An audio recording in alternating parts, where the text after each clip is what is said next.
Un lagon lointain et vibrant. La lumière du soleil filtre à travers l'eau claire. Pépette, une pieuvre curieuse, émerge de sa grotte en forme de cône de crème glacée. Ses 8 bras bougent gracieusement, peignant des motifs complexes sur des coquillages. Elle joue des airs mélodieux, pinçant des brins d'algues irisées. Pépette guide des bancs de minuscules poissons scintillants à travers des jardins de corail. Son cœur aspire à une seule chose, les insaisissables biscuits au beurre. Chaque matin, elle rêve de leur goût sucré et beurré. Aujourd'hui, elle s'aventure dans un recoin inexploré et caché. Un grand rocher en forme de chapeau de pirate projette une ombre profonde. Pépette navigue prudemment dans les crevasses rocheuses. Soudain, une odeur chaude et invitante emplit l'eau. Ses yeux s'écarquillent. Une pile de biscuits au beurre doré et fondant. Ils brillent doucement, dispersés sur le fond marin sablonneux. Les tentacules de Pépette bougent avec une anticipation excitée. Elle commence à ramasser les précieuses friandises. Un petit sac tissé d'algues apparaît de nulle part. Elle dépose soigneusement chaque biscuit à l'intérieur du sac. Une minuscule ombre jaillit de derrière un corail. Tito le ver marin, timide et légèrement espiègle, apparaît. Il gigote nerveusement, les yeux fixés sur les biscuits. Tito tente de parler, mais seules des bulles émergent. Pépette glousse, amusée par ses tentatives sincères. Elle lui offre un biscuit chaud et friable. La petite bouche de Tito s'ouvre d'émerveillement. Il prend une bouchée hésitante, les yeux se fermant dans un pur bonheur. Pépette mord dans son propre biscuit. Une explosion de saveurs sucrées et beurrées danse dans sa bouche. Le goût est encore meilleur que dans ses rêves. La queue de Tito remue de pur délice. Un sourire partagé se forme entre la pieuvre et le ver.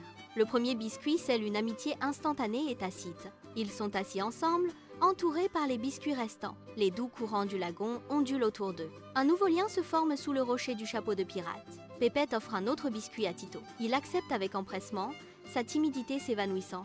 Le parfum chaud et sucré emplit leur coin secret. Ils partagent des moments calmes, savourant chaque bouchée. Les rayons du soleil scintillent à la surface de l'eau. Cette découverte marque le début de quelque chose de spécial.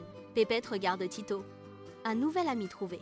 Tito regarde en arrière, la gratitude dans ses petits yeux. Le sac d'algues est maintenant à moitié plein.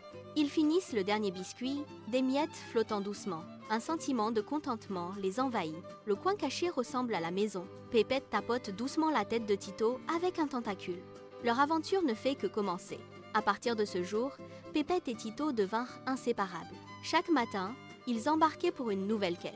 Ils cherchaient des biscuits perdus par les vagues espiègles. Leur mission, partager les douceurs beurrées avec tout le monde.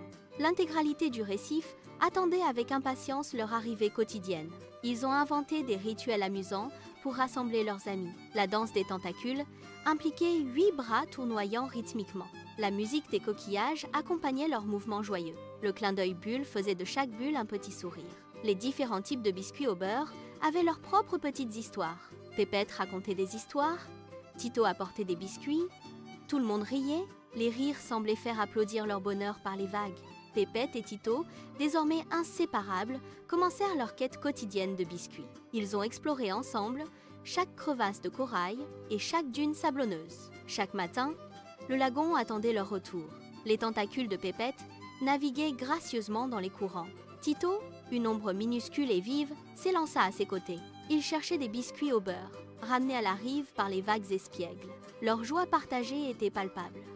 Une compréhension silencieuse. Bientôt, leur découverte devint une affaire communautaire. Ils ont décidé de partager leur douce récolte avec tous. Pépette a inventé la danse des tentacules pour rassembler tout le monde. Ses 8 bras tourbillonnaient, un ballet sous-marin envoûtant. Tito, en riant, a fait le clin d'œil bulle pour attirer l'attention. De minuscules bulles d'air éclatèrent, annonçant le festin de biscuits. Des poissons, des crabes et même des hippocampes timides s'approchèrent. Une foule vibrante s'est formée autour du duo. Pépette, conteuse née, commença ses récits. Sa voix, un doux murmure, captivait le public. Elle a décrit le voyage du biscuit depuis des terres lointaines. Tito a soigneusement distribué les différents types de biscuits. Chaque biscuit avait sa propre histoire unique, expliqua-t-il. Il y avait des friables, des moelleux et même des arrosés de chocolat. Des rires ont jailli des créatures assemblées. La joie s'est répandue comme des ondulations dans l'eau claire. Les habitants du récif applaudirent de leurs nageoires et de leurs pinces. Leurs applaudissements semblaient faire monter les vagues en signe de célébration. Les jours se transformèrent en semaines de délices partagées. L'amitié de Pépette et Tito s'est approfondie à chaque biscuit. Le lagon était un endroit plus heureux à cause d'eux. Un après-midi, un changement s'est opéré dans l'eau. Le ciel au-dessus s'assombrit, perdant son bleu joyeux. Des nuages gris s'amoncelaient de manière menaçante à l'horizon. De forts vents commencèrent à agiter la surface. Les doux courants se sont transformés en puissantes déferlantes. De petits poissons se sont dispersés, cherchant refuge dans le corail. Tito avait l'air inquiet, ses antennes légèrement affaissées. Pépette, cependant, resta calme et résolue.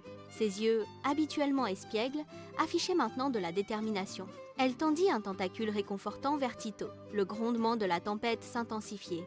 Un son profond et inquiétant. Les algues ondulaient violemment, arrachées à leurs ancrages. Pépette prit une profonde inspiration pour se calmer. Elle a fait face à la tempête qui approchait avec un courage inébranlable. Sa voix, claire et forte, déchira le vent grandissant. Elle a déclaré « Pas de panique, nous allons affronter cela ensemble !» Ces mots résonnaient d'une énergie puissante et pleine d'espoir. Les autres créatures s'arrêtèrent, écoutant attentivement. Pépette continua « Si nous partageons our strength, our courage, our biscuits », l'inquiétude de Tito commença à s'estomper, remplacée par la confiance. La communauté se tourna vers Pépette, leur chef. Son message était clair. L'unité dans l'adversité. Les premières gouttes de pluie commencèrent à tomber. Le lagon s'est préparé à la fureur de la tempête. Mais une lueur d'espoir subsistait dans leurs yeux. L'esprit de Pépette était contagieux, une lueur d'espoir. Ils savaient qu'ils n'étaient pas seuls dans ce défi. Ensemble, ils trouveraient un moyen de s'en sortir. La tempête faisait rage, mais leur lien tenait bon. La sagesse de Pépette les guida. Le partage était leur force ultime.